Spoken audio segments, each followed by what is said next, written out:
Welcome back, all you Fabricans and Fleshbags, to the Super Not Funny Show Reviews. I am Ode Poupée, your resident fabricant and commenter extraordinaire on all things pop culture.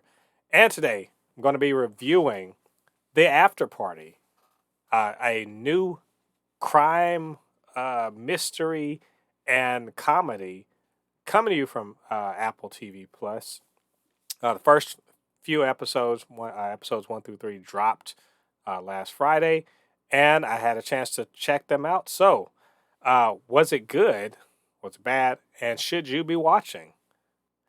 The Afterparty, starring Tiffany Haddish, also Sam Richardson, Zoe Chow, Ike Barinholtz, Ben Schwartz, Alana Glazer, Dave Franco, and a whole bunch of other people. It's an ensemble cast trying to solve the mystery of who killed one of the classmates and the after party of a high school reunion.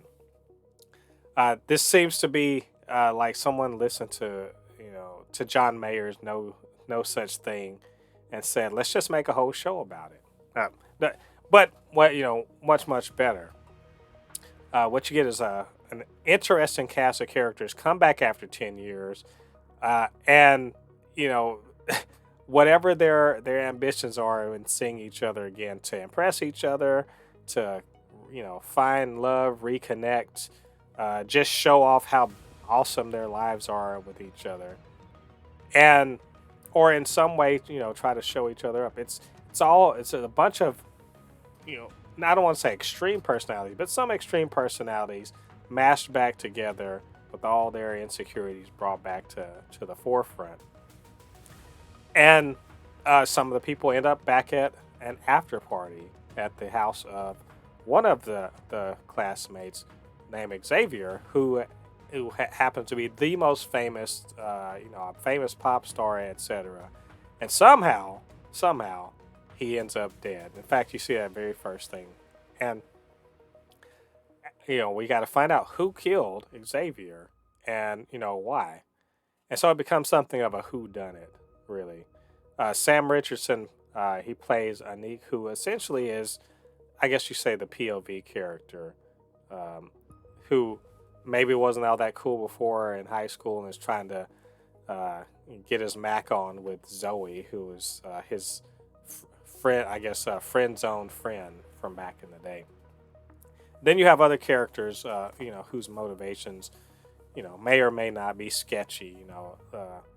Zoe's ex-husband, who's very jealous. You got the potentially mental character played by Alana Glazer named Chelsea. And you have Ben Schwartz, who just really, really wants to become a pop star too, because he used to be in a band with Xavier. And so this is all a very pretty easy, setup. So the real question is, what's so good about this? And what's so good about it is that they've decided that every episode is going to be a different kind of style. So the first episode is very much, Tiffany Haddish is playing the detective. She intends to interview everyone and get their whole story. So she literally invites them to tell their story of that particular day. And what ends up happening is you get a different kind of movie for each episode. So the first episode is a romantic comedy, meet cute romantic comedy. And the second episode is, I kid you not, a Michael Bay inspired, sort of Fast and Furious-ish episode. And then the third one is a musical. It's just like everyone's, walking around singing. And that's really what kind of makes this show, worth watching. Because otherwise, the premise is pretty humdrum. And honestly, it's not doing a great job of giving you real clues as to who, if you want to, Agatha Christie this thing and try to figure it out before you get to the end. Yes, you probably could, but there's not a ton of that. That's not really the point here. The point is that everyone's an unreliable narrator, and every time you're gonna see a new movie or a genre of movie played out in front of you, and things are not going to quite match up. And in the meantime, in the background, you have Anik probably trying to clear his name because he seems like the most likely person to have done it. Or is he? That's something we're going to find out. Overall, I had a good time with this. It took me a minute to figure out like they were going to be doing the different styles. And when I realized that, it really kind of made me laugh a lot because I realized that they really not just leaning into a comedy as far as the dialogue, but in the way they present each person's story.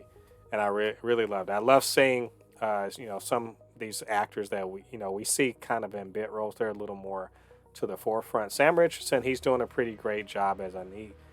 Tiffany Haddish is playing essentially herself. And I love Ike Barinholtz as Brett. He was really funny and brash as he always is. Ben Schwartz leading the singing in episode 3, pretty great. But overall, I'm interested. I think the problem, if any problem I have with this show, is that the mystery itself is pretty whatever to me. Like, I don't care that much about who did it. I'm not really compelled. I'm really more compelled to see how everyone else is going to basically tell the story wrong and how they're going to present it. So, in that terms, I think you ought to be watching this. This show is pretty good. I think it's a pretty good show. It promises to get, I think, much more interesting and twisty and weird. I do believe it has 8 episodes, so I think this will be a fun and worthwhile ride. So those are my thoughts on the Afterparty from Apple TV Plus. What did you guys think about this show if you got a chance to watch it? And what did you think about what I had to say? Get down to the comments. Let me know what you think. And, of course, you can always hit me up, supernotfunnyshow@gmail.com or at supernotfunnys1 on Twitter. We can chop it up about this. And while you're in the clicking mood, why don't you get down there, hit that subscribe button, join the Super Not Funny Show family. And you can always hit the notification bell to let you know when we drop new content. All right. Thanks for joining me on this review of The Afterparty. Come back next week. I'm going to be reviewing The Afterparty episode number 4. Until then, I have been Mo de Poupée, your resident fabricant and comic extraordinaire on all things pop culture. And I'll see you guys on the other side of the thread. Peace.